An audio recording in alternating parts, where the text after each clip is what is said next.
তাড়াতাড়ি বলো। বলছি কি ভাই, আমার কিচ্ছু হয়নি। তাহলে নাটক কেন করছো? আস্তে আস্তে কাছে আয় বলছি। তাড়াতাড়ি বলো। শোন ভাই, প্রথমেই তোদের কাছে ক্ষমা চাইছি। সেদিন উল্টো পাল্টা আমার একটু মাথা গরম হয়ে গেছিল, বলে ফেলেছি। আমার বউরা আমার মাথায় কুবুদ্ধি দিয়ে দিয়ে মাথার ব্রেন পুরো হ্যাং করে দিছে। এমন ভাবে ভালোবাসা দিচ্ছিল, আমি বুঝতেই পারছিলাম না কোনটা ঠিক কোনটা ভুল। যেমন করোনা ভাইরাস আইছিল, সেই রকমই দুটো বউ মিলে আমার মাথায় পুরো ভাইরাস ঢুকাই দিছে। এমন ভাবে উলসাই ফুলসাই দিছে, আমার মাথা সবসময় গরম থাকতো। তারপরে তোদেরকে আমি কি বলেছি কি না বলেছি আমার নিজেরই বুঝতে পারি নাই ভাই। তারপর তোরা যে চলে গেছিস না, সেই আমার গিলটি ফিল হচ্ছিল। তারপরে কি হয়েছে? তারপরে এই ঘরে বসে আমি একা একা কান্না করছিলাম। তারপরে আমার বউ আসে, আমার প্রথমে একটা বাংলার বোতল দিল, বাংলাটা খালাম, আরেকটা দিল খালাম। এইভাবে দেখি একটার পর একটা বাংলা আসতেছি রয়েছে, আর খাচ্ছি আর নেশা হচ্ছে। তারপরে বেহুশ হয়ে গেছি কোন সময়। সকালে উঠে দেখি আমার পাশে আরেকটা বাংলার পেটি। যেই চাচ্ছি জল দিচ্ছে বাংলা, যেই চাচ্ছি জল দিচ্ছে বাংলা, ভাত চাচ্ছি দিচ্ছে বাংলা, স্যুপ চাচ্ছি দিচ্ছে বাংলা।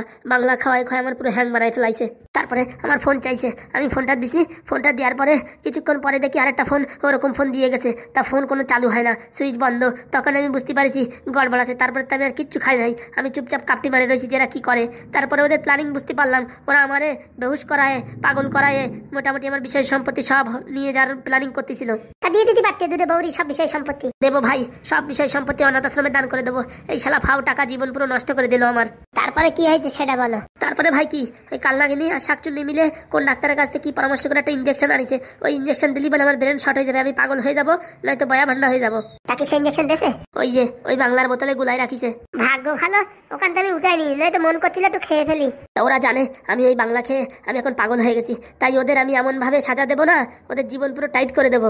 বলছি ফুটো ভাই, তুই আমার মাফ করে দে ভাই, তোর সাথে আমি বিশাল খারাপ ব্যবহার করেছি, আমার মাফ করে দে। আরে তুমি যদি ওর সাথে খারাপ ব্যবহার না করবা তাহলে কে করবে বলো দেখি। সত্যি ভাই, আমি ওই দুই বাবুর পাল্লায় পড়ে আমি সব কিছু ভুলে গেছিলাম। তা তুমি এখন কি করতে চাচ্ছ? ভাই আমি এখন ওদের এমন টাইট দিতে চাই যা ওদের জীবন পুরো কেন্দ্রে যায়। তোমার এই ফাজলি মিত্রটা তো পাদের পড়াশোনা নষ্ট হয়ে গেল। আরে ভাই আমি কি এরকম করতে চাইছি? হ্যাঁ, এখন কৃষিতে কি হয়ে গেছে আমি কি করবো বল ভাই? পাদের একটু বোঝাই বলতে হবে। দেখ ভাই, তোরা যে করে হোক ম্যানেজ কর, দেখছি কি করা যায়। আর ওই চম্পা, লাল ব্যাটারি ওদের বাড়ি ফিরে নিয়ে আয় ভাই, ওদের কাছে আমি পাও ধরে ক্ষমা চাবো। ওইসব তোমার ক্ষমা চাওয়ার দরকার নাই, তুমি তোমার খালি বউরি টাইট করো। আমাদের যে অপমান করেছে তার আমরা সাজা চাই। শোন ভাই, তোদের আজকে আমি কথা দিলাম, আমার দুটো বউরি জন্মের মতন টাইট দিয়ে এই বাড়ির থেকে বিদায় করে দেবো। এই যে আজকে হাগু তোদের কথা দিল। হ্যাঁ, এতক্ষণ পরে একটা বিটা মানুষের কথা বলিস। আমি যদি চাই ভাই আজকে বাড়ির থেকে তাড়াই দিতে পারি, কিন্তু ভাই না, পুলিশ স্টেশনে দিয়েও কোনো লাভ নাই। ওদের উত্তম মধ্যম এমন কেলানো দিতে হবে, আর ওদের এমন ভাবে টর্চার করবো, খালি দেখতে থাক। তোদের মনে প্রাণে যদি আনন্দ না আসে তাহলে আমার আর হাগুদা বলে ডাকিস না। ঠিক আছে ভাই, তোর বউ তো চলে গেছে, তুই বাঁচিছিস, আমি এখন ফেঁসা কলে পড়েছি। না না, তোমার তো খাজনি বেশি। ভালো ছিল, হঠাৎ করে আবার নতুন করে মানে বিয়ে করে আবার ঘরে উঠেছে। বাবারে বাবা, ওটাই তো বড় ভুল করেছি রে ভাই, ওটাই তো বড় ভুল করেছি। ওই যে মানে তোমার বউ আসতেছে, পায়ের শব্দ শোনা যাচ্ছে। আমি তাহলে নাটক শুরু করে দিই। হ্যাঁ ওকে। আমার থালা কই? হ্যাঁ আমি এখন হাগু করবো, আমার হাগু লাগিছে, আমার থালা কই? তোমার থালা কই আমরা কি করে জানবো? স্বামী, ও স্বামী।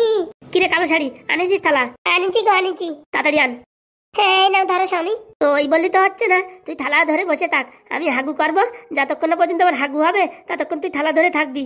বাবা, এসব কথা তো ছিল না। শোন রে, তুই যদি এখন আমার কথা না শুনিস না, আমার পথপাকা ছেলের আমি বলবো তুই আমার মারিছিস, আমার গলা চিপে ধরেছিস, আমার পায়ে ব্লেড দিয়ে কাটিছিস। হ্যাঁ হাগুদা, আমরা বাইরে যাচ্ছি, তুমি যা করবে করো। এই টাকলু, তুই আমার হাগুদা বললি কেন?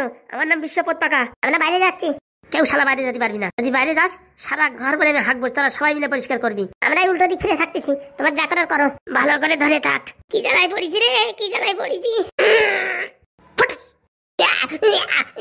কি গন্ধ রে, কি গন্ধ। ভালো করে ধরে থাক, নাহলে কিন্তু তোর মুখের উপর হেগে দেবো। কি কপাল পোড়াতে যে আমি থালা দিতে আইছি, শাকচুন্নি দিয়ে পাঠাবো তা না, এখন আমার মুখের সামনে হেগে যাচ্ছে। চি চি চি চি। বাবারে বাবা, কি আষ্টি পচা গন্ধ রে, কি আষ্টি পচা গন্ধ। মনে হয় 13 দিন আগে না সেই জ্বলন্ত অগ্নি আমার সামনে ফেলিছে। বলছি কালো শাড়ি কেমন সেট? পচা গন্ধ বিকট, উনি বাবা বমি আসছে। দেখ রে ঢ্যাবনা, কষাই দিচ্ছে। আজকে একটু শান্তি পালাম। ও ঠাকুর পোড়া, তোমরা কিছু বলো না, এরকম অন্যায় সহ্য হয়? একদম চুপচাপ থাক, নাহলে কিন্তু তোর দাঁতের পর হেগে দেবো। আর কতক্ষণ এই থালা ধরে থাকবো? আর একটু আছে, দাঁড়া। আমি কেন মরি না? বলছি ভাইরা এদিক ঘরো। যতক্ষণ এইসব অ্যাসিডিটি মাল এখান থেকে বেরোচ্ছে ততক্ষণ আমরা এদিক ঘরবো না। এই কালো শাড়ি, এই গুড়া নিয়ে ভালো করে যত্ন করে রাখে দিস, 10 দিন পরে আমার দেখাবি। শালা কি বিপদে পড়েছি রে, কি বিপদে পড়েছি। এক কাজ করি, আমি একা ধরবো কেন, শাকচুন্নি দিয়েও ধরাবো। शकू, ও शकू। ভাই ঢাবনা, বলছি কয়দিন ধরে হাঁটতে যাও না বাবা, ঘর পুরো গন্ধ হয়ে গেছে। কিরকম লাগিছে? ভালো লাগিছে, কিন্তু সেরকম একটা মজা আসে নাই। আসবে দাঁড়া, কেবল তো স্যাম্পল শুরু করলাম। বলছি কি ভাই, তোরা একটু পাদুরি বুঝো না, স্কুলে যাই পড়াশোনা করুক ভালোভাবে। ওইসব আমি বুঝাতে পারবো না, ফুটোদা বুঝালি বুঝাবে। দেখছি আমি কিছু করা যায় নাকি। ফুটোদা আমাদের সাথে যা ব্যবহার করিছে, ওই দুই বউরি টাইট না করলে হবে না। বলছি কি ফুটোদা চলো আমার সাথে। ভাই তোরা রাগ করিস না ভাই। দাঁড়াও, তোমার ফাজলিমি কম না। বড় একটা ইঞ্জেকশন আনতেছি। বলছি ও ভাই, অমন করিস না ভাই, দুটো কেলোর গুঁতো দে তাও ভালো, কিন্তু ওই ইঞ্জেকশনের নাম বলিস না ভাই, আমার জীবন কেঁদে যায় যে। আগুটার দুটো বড়ি যদি টাইট না করতে পারি তো শালা আমার নামে ঢামনা না। বলছি কি দিদি, মন খারাপ কেন দিদি? গুড়ির ব্যবসায় এখন মোটামুটি ভালো ইনকাম হচ্ছে। আরে গুড়ির ভিতরে যতই জল ঢালি, যতই ইনকাম করি, মনে শান্তি নাই। কেন দিদি? ততক্ষণ নাই ফুটো ঢ্যাবনার সাথে মারামারি ঝগড়া না করি, শরীরে কিরকম একটা ম্যাচ ম্যাচ ভাব থাকে। কথাটা কিন্তু ঠিক বলিস। সারাদিন ইনকাম করি, খাই না খাই, ওই দুইজনের সাথে ঝগড়াঝাটি করলি যে মজা পাতাম না, এখন কিন্তু ভালো টাকা ইনকাম করে সে মজা নাই। ঠিক বলিস, খালি খালি পোষা কলে ফাইসে বাড়ির থেকে বার করে দিল। শুনেছি ফুটোরে ঢ্যাবনা নাকি বাড়ির থেকে বের করে দিয়েছে, কালকে আবার আইসে বলে তাই শুনলাম। যাবা নাকি এক ঘুরলি? না আগের বার হাগু যে কেলান দিয়েছে, ও বাড়ি যেতে ইচ্ছা করতেছে না। রে দিদি, যে সয় সেই পায়, বুঝতে পারিস? মানে ওই দেখো, কাল নাগিনী শাকচুন্নি ওরা সহ্য করেছে, জেলে 6 মাস জেলও খাটিছে, তবুও সেই বাড়ি ছাড়ে না, বুঝতে পারিস? ধৈর্য ধরে কাঁপতে মারে থাকতে হবে যদি জীবনে কিছু মোটামুটি সফলতা অর্জন করতে হয়। তাহলে তুই বলতেছিস ডেলি এই হাগুর কেলানো খাবো তাই? আরে খাতি না একটু গা শক্তি হবে, পরে তারপরে অলিম্পিকে যাবা। তুইও না যা বলিস আর কি বলবো। চলো না দিদি, এক ঘুলি বেরিয়ে আসি। যদি খেদাই দেয়, খেদাই দিলি তাই ভাড়া বাড়ি, না দিলি এইখানে মোটামুটি ভারী মজা আসে, বুঝছো? আর এইবার যদি ওদের বাড়ি একবার ঢুকতে পারি না, মোটামুটি বাড়িতে বেরোবোই না, যতই আমাদের খিস্তি খামারি গালাগাল দিক। ঠিক বলেছিস। আর এই মোটামুটি সবসময় হাগুর পালি থাকতে হবে। হ্যাঁ, এই ফুটোর পালি একটু থাকলে হবে, না থাকলে হবে, কিন্তু এই হাগুর পালি থাকলে পারে মেইন মালিক হতো, ওর পালি একটু থাকলে পারে মালদার বাড়িতে বের করবে না। কি বলিস? হ্যাঁ, সারাদিন এই গুড় বেসবো আর বিকেল হলে ঝগড়া করবো, সকালে বিকেলে ঝগড়া করলে গার একটা এনার্জি বেড়ে যায়, ব্লাড প্রেশার একদম পুরো টকাটক থাকে। না তাই কালকেও যাই ব্লাড প্রেশার চেক করলাম 110 কম। আগে যেটা ঝগড়া করতাম সবসময় একদম রাইট 120। ঠিক বলেছিস। আমারও না ঢ্যাবনারে ছাড়া মনটা যেন একদম আলকাতরার মতন লাগে। এর আগে 2-3টে বরের ডিভোর্স দিছি, শালা কোনোদিন কোনো রকম গিলটি ফিল হয় না, কিন্তু এই ঢ্যাবনার সাথে ঝগড়া না করতে পারলি মনের ভিতরে কিরকম একটা কিচির করে। একদম দিদি, আমারও সেই কেস। ফুটোর সাথে ঝগড়া না করতে পারলি মনটা কিরকম একটা কান্দে ওঠে। এত শেষাগুতো খাওয়ার পরে আবার যাবো কুকুরির মতন হতে হবে। কুকুরি এক লাথি দেবে, একটু পরে সেই আবার যাবে। কুকুরির যেরকম লজ্জা থাকে না, আমাদেরও সেরকম লজ্জাও বিহীন হতে হবে, তাহলেই জীবনে কিছু করা যাবে। এক কাজ করলি হয়, বলবো কি হাগু তোমার নাকি শরীর খারাপ শুনলাম, তাই তোমার দেখতে আইছি জয়নগরের মহানিয়ে। তা কথাটা খারাপ ভালো নাই। আমরা একমাত্র কিছু নেবো না, বুঝছো? এমনি একটা জয়নগরের হাড়ি নিয়ে যাবানি, তোমার নাকি দেখতে আইছি শরীর খারাপ, তো যতই হোক তোমাদের অন্ন ধ্বংস করেছি একসময় না একসময়, তাই এখন মোটামুটি একটু দেখতে আইছি, উপকার সৎ কাজ করতে আইছি। কি বলো? ঠিক বলেছিস, চল জয়নগরের মহানিয়ে যাই হাগুর বাড়ি। বাবা, ভালো বুদ্ধি জোগাড় হয়েছে, চলো। বলছি মামুনিরা কোথায় চললে? এই তো একটু বাজারের দিক যাবো। বলছি মাস হয়ে গেছে, 10 দিন হয়ে গেল, এখনো টাকা পত্র দিলে না যে? তোমার আর কি বলবো কাকা, এত টাকা ইনকাম করো, পড়ো একটা লুঙ্গি, আবার এত টাকা দিয়ে তোমার দরকার কি? সময় মতন তোমার দিয়ে দেবে। শোনো, টাকা থাকলেই হয় না, টাকা আছে তাও একটা চার ব্যবসা করি, বুঝতে পারিস? যে টাকা ইনকাম হয় সংসার চলে যায়, আমার গাঠির টাকায় হাত দেওয়া লাগে না। ওরে বাবা, তোমার বাড়ি তুলে নিয়ে তো যাচ্ছি না, তোমার বাড়ি তো আছে দিবানি, এখন একটু হাত খাটো, বুঝতে পারিস? এই 2-4 দিন পরে ভালো একটা নলেন গুড়ির সেল হবে, সেই সেলে তোমার মোটামুটি 2 বছর টাকা অ্যাডভান্স দিয়ে দেবানি। দেখো আবার যেন চাতি না আসতে হয়। আরে কাকা না, তুমি যাও আরামসে কাজ করো, সময় মতন তোমার পৌঁছাই দেবানি টাকা। মনে থাকে জানো? থাকবে না, তুমি যাও। টাকা চাইলি কেন যেন ওদের গায়ে জ্বর এসে যায়, যাই দেখি দোকান দিক কাস্টমার এসে গেল মনে হয়। চল। আর আমাদের এই যে শালাটা ঘর মালিক হয়েছে মেন্টাল মার্কা, সারাক্ষণ খালি টাকা দাও টাকা দাও টাকা দাও। এই শালার মনে হয় ঘরের ইট চাবাই খেয়ে ফেলাচ্ছি মনে হয় আমরা। ওইসব কথা ছাড়, একটা জয়নগরের মোহর হারিয়ে নিয়ে চল। চলো দিদি, শুভ কাজে দেরি করতে নাই। চল রে চল, টান পায়ে হাট, নয় তোমার সন্দেহ হয়ে যাবে রে। আরে ফুটোর বউ দেখি। আরে ব্রাহ্মণ মশাই, কেমন আছেন? আর কেমন আর থাকবো, কোনো বিয়ে থাকা কিছু নাই, অনুষ্ঠান কিছু নাই, সংসার চলে না সেরকম পরিস্থিতি। তা বলছি তোমরা কোথায় যাচ্ছ? আর আমরা যাচ্ছি ওই তো হাগুদারে দেখতি, হাগুদার নাকি বিশাল শরীর খারাপ। কেন, হাগুর আবার কি হলো? আর বলে না, পাইখানা বমি বলে উল্টো পাল্টা কথা বলছে। কয়দিন আগে তো বিয়ে করাই দিলাম, তারপরে এরকম অবস্থা। আপনি মনে হয় মন্তর উল্টো পাল্টা বলেছেন, তার জন্য এরকম উল্টো পাল্টা দশা হয়েছে। সত্যি?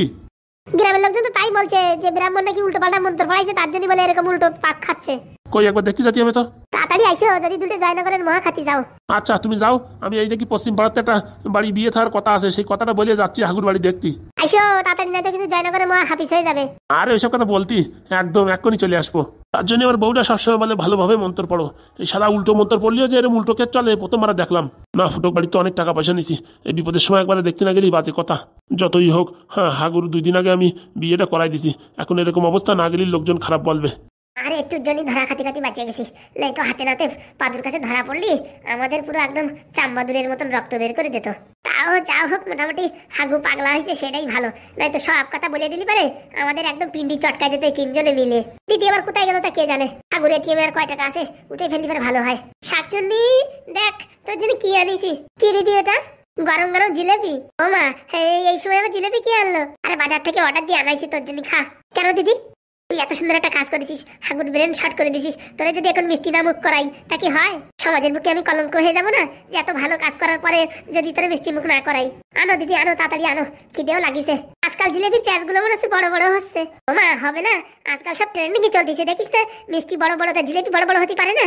বলছি কিরকম একটা বিশ্রী গন্ধ আসছে। রে এটা আয়ুর্বেদিক জিলেবি। হো বাবা তাই নাকি? আরে ভেষজ উদ্ভিদ দিয়ে আয়ুর্বেদিক জিলেবি। এই জিলেবি খালি কত কাজ হয় জানিস? ব্লাড সার্কুলেশন ভালো হয়, মাজায় ব্যথা, বাতের ব্যথা, মাথা যন্ত্রণা, চুল কালো হবে, রাত্রে ঘুম ভালো হবে, বুঝতে পারছিস? পেটের গ্যাস্ট্রিক আলসার সব কমে যাবে। বলছি তা তুমি খাবা না? আরে ঘোড়া আমি 2 পিস খাইয়ে আইছি, এখন তোরে না খাই আমি আবার কি করে খাই? রান্না করে আরেক পিস আছে, 4 আনা হয়েছে বুঝছিস? এখন তুই এটা খা, পরে আরেকটা আছে, দুইজনে মিলে ভাগ করে খাবানি। এত করে যখন বলতিস তখন দাও খেয়ে ফেলাই। তখন খাওয়ার সময় যদি কোনো গন্ধ বাতাস আসে না, চোখ নাক মুখ বুঝে খেয়ে ফেলাবি। আচ্ছা বলছি দিদি কিরকম একটু তেল তেলে ঠেকতিছে? তোর বললাম না ভেষজ উদ্ভিদ দিয়ে তৈরি। গন্ধটাও খারাপ না, কিন্তু একটু বাসতে বাসতে আছে। আরে ভেষজ উদ্ভিদ দিয়ে তৈরি, কয়বার বলবো আয়ুর্বেদিক জিলেবি। তাড়াতাড়ি খা। কিরম একটা গন্ধ করছে রে, কিরম একটা গুড় গন্ধ করছে। ওটা হাগুর চমচমি রে, হাগুর চমচমি খাইছিস? দেখেছিস কিরকম চমচমি জিলেবি খালাম তোরে, আয়ুর্বেদিক ভেষজ উদ্ভিদ দিয়ে তৈরি। হ্যাঁ আমার সেই সময় বলেছিস থালা নিয়ে যাও, থালা নিয়ে যাও, আনিছি তোর জন্য পার্সেল, খা।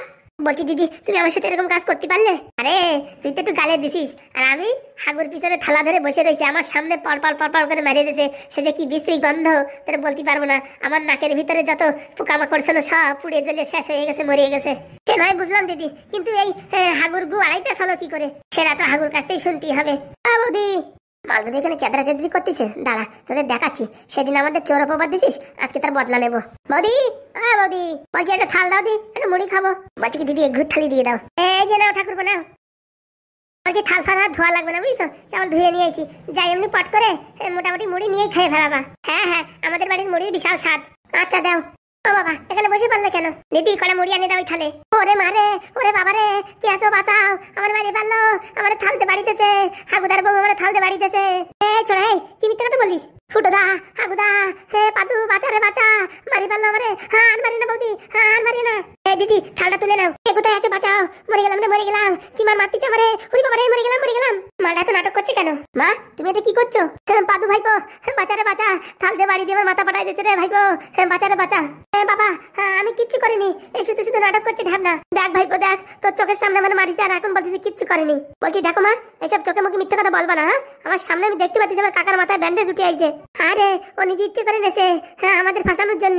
আমার তো চুলকনি উঠিছে, সকাল থেকে কিচ্ছু খাইনি, এই বাড়ি আইছি থালা চাটি যে থালা দাও করে মুড়ি খাবো। ও বাবা ওইখান থেকে চালি মারিছে, প্রথম মাথায় লাগিয়েছে, তারপর ধারে আসে থালা দিয়ে গুদুম গাদাম করে মারতেছে। ভাইপো মরে যাবো ভাইপো, আমি এবারে থাকবো না, চলে যাবো। তুই এটা বিচার কর, নয়তো আমি চলে যাবো। দেখো মা আমি ভাবিছি তোমরা ভদ্র হয়ে গেছো, কিন্তু তোমরা যা শুরু করেছো এতে আমার বড় একটা নির্ণয় নিতেই হবে। সত্যি বলছি বাবা কিচ্ছু করিনি আমি। ভাইপো তো যদি বিশ্বাস না হয় তুই ফিঙ্গারপ্রিন্ট চেক কর, এই থালায় কার ফিঙ্গারপ্রিন্ট আছে। ওরে পাদু সব মিথ্যে কথা বলছে। ভাইপো এই দুজনে মিলে আমার মারার প্ল্যান করতেছে। আমি তোদের বাড়ি আইছি বলে এদের রাগে জ্বালনে বিস্ফুটে মরতেছে, তার জন্যই গুদুম করে থালাতে বাড়ি দিয়েছে। একদম মিথ্যে কথা একদম। কে রে ঢাবনা? আর বলে না ফুটুদা আমি থালা চাটি আইছি, তুমি আর আমি মিলে মুড়ি খাবো বলে থালা নিতে আইছি, থালা দেবার বড় হইছে হে হাগুদার বউ।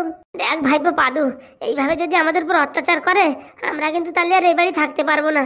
তুই বাড়ি থাকতে পারে তাই এরকম করিছে, আর তুই যদি চলে যাস তখন তো আমাদের গলা টিপে মেরে ফেলবে। বাবা সব মিথ্যে কথা বলছে, ওদের কথা বিশ্বাস করিস না। সত্যি কথা আমি থাপ দেখেছি। বলো হাগু বলো, আমি কি মারিছি ওরে? আমি দেখেছি কালো শাড়ি পরা এই মেয়েটা গুদুম করে ওর মাথায় বাড়িতেছে। কি বলছো স্বামী? এত মিথ্যা কথা বলছো কেন তুমি? আমি কেন মিথ্যা কথা বলবো, আমি দা দেখেছি তাই বলেছি। দেখো তোমাদের আমি মা বলে স্বীকৃতি দিয়েছিলাম, কিন্তু তোমরা যা ব্যবহার করছো এরপর তোমাদের মনে হচ্ছে বাড়ি থেকে বের করে দেওয়াই ভালো। দেখ ভাইপো যেভাবে আজকে মারিছে, আরো যদি কোনোদিন ওই জায়গা মারে আমার ব্রেন শর্ট হয়ে যাবে, তারপরে আমি আমার মোটামুটি গোষ্ঠীর খানদানের কেউই চিনতে পারবো না, ব্রেন শর্ট হয়ে যাবে। আমার তো মনে হয় কি হাগুদারে বাংলার বোতল দিয়ে মাথায় বার হয়েছে। হ্যাঁ বাবা, তুই এদের কথা বিশ্বাস করিস না, এরা সবাই মিলে আমাদের উপর ছলনা করছে। হ্যাঁ রে পাদু, ছলনা করছে। না না, আমি নিজের চোখে দেখেছি থালাতে বাড়ি দিয়েছে। ভাইপো তুই এটা বিচার কর, নাহলে আমি আর ফুটোদা আজকে এই বাড়ি থেকে চলে যাব। বাবা, তোমারে কি এরা কোনোদিন মেরেছে? এই বাদু, আমি ঠিক বলতেছি, এই বউটা ওর মাথায় বাড়ি দিয়েছে গুদুম করে। আর আমারও সেদিনকে কি একটা বাড়ি দিয়ে আমার পকেটেতে কি একটা চারকোনা একটা প্লাস্টিকের কার্ড নিয়ে গেছে। আবার এটিএম কার্ড নিয়ে যায়নি তো? বাবা, আগর তো সবকিছু মনে পড়ে যাচ্ছে আস্তে আস্তে করে। মানে এটিএম কার্ড নিয়ে গেছে, আর কি করেছে বাবা? কত কিছু আমার মনে আসতেছে না, খালি আমি মনে আছে আমার মাথায় বোতল দিয়ে বাড়ি দিয়ে আমার পকেটের এটিএম কার্ড নিয়ে গেছে। তোমরা যা শুরু করিছো, এতে তো মনে হচ্ছে না তোমরা এই বাড়ি থাকতে পারবা। বাবা সব মিথ্যে, বাবা সব এদের অভিনয় ছলনাময়ী আমাদের সাথে করছে। বলছি কি বাবার এটিএম কার্ড কার কাছে? হ্যাঁ না মানে সেদিন ওষুধ আনতে যাবো তো তাই নিয়েছিলাম। দেখছি বাবার অ্যাকাউন্টে কত টাকা আছে, কার্ডটা ফেরত দাও তো। হ্যাঁ না মানে কার্ডটা কোথায় যেন রাখিছি মনে পড়তেছে না। তোমাদের ব্যবস্থা আমি করছি। ভাইপো সব শেষ করে দেবে। উরি বাবারে, কি করে বাড়ি দিয়েছে, এখনো ব্যথা করতেছে, চিন চিন করে যাচ্ছে। বাবা তুই ভুল বুঝিস না, পাদু তুই ভুল বুঝিস না, তোমাদের তো এখনো সুযোগ দিচ্ছি, নাহলে তো এতক্ষণ গুদুম গাদাম শুরু হয়ে যেত। বলছি পাদু, তুমি তোমার মার গায়ে হাত তুলবে? হ্যাঁ হ্যাঁ, এখন তো ইমোশনাল কথাবার্তা বলছো। হ্যাঁ, আমার মা যখন আমার বিষ খায় মারে ফেলতে চাচ্ছিল, তখন ছিল না মায়ের দয়া মায়া, এখন আমার মায়ের ডাকাতি বলছো। আমি মারবো না নিজের হাতে, আমি পুলিশ দিয়ে তোমাদের জেলে ভর্তি করবো। আবার দাঁড়াও। না পাদু না, তুই ভুল বুঝছিস পাদু, তুই ভুল বুঝছিস। আমাদের বোতল দিয়ে বাড়ি মারিছিস, দেখ কেমন লাগে। বিচার কর ভাইপো, বিচার কর, নাহলে এই গরিব মাঠে মারা যায়। এমনিতেই লুঙ্গি ছিঁড়ে গেছে, উপরেতে যদি মাথা ফাটায় দেয়, হ্যাঁ আমি তো আর এই সমাজে মুখ দেখাতে পারবো না। বাবা পাদু, তুই একটু ভালোভাবে শান্ত মাথায় একটু বিচার কর বাবা, আমরা কিচ্ছু করিনি। আজকে সন্ধ্যার সময় বিচার হবে তোমাদের, দাঁড়াও। ভাইপো বিচার কর রে, বিচার কর। বাবা ভুল বুঝিস না বাবা। ভাইপো একটা উপযুক্ত বিচার করিস, নাহলে কিন্তু এদের ভাবতাল ভালো ঠেকছে না। দেখছি কাকা দেখছি। পাদু বাবা, তুই ওদের কথা শুনিস না, তোর কানে ফুস মন্ত্র দিয়ে আমাদের উপরে শত্রুতার সৃষ্টি করছে। পাদু তোরে আমি খুব ভালোবাসি বাবা, এরা নাটক করছে। নাটক না, সব সত্যি। আমার মাথায় বোতল দিয়ে বাড়ি দিয়েছে আর আমার পকেটে কার্ড চুরি করে এনেছে। আমার তো মনে হয় ভাইপো এই হাগুদারের মাথায় বোতল দিয়ে বাড়ি দেওয়ার ফলে ব্রেনের প্রবলেম হয়েছে। দাঁড়াও দেখছি আজকে তোমাদের কি করা যায়। বাবা তুই একটু বুঝে শুনে বিচার করিস, নাহলে এই গরিব তোর মা মারা যাবে মাঠে। সন্ধ্যার সময় বিচার হবে, দাঁড়াও।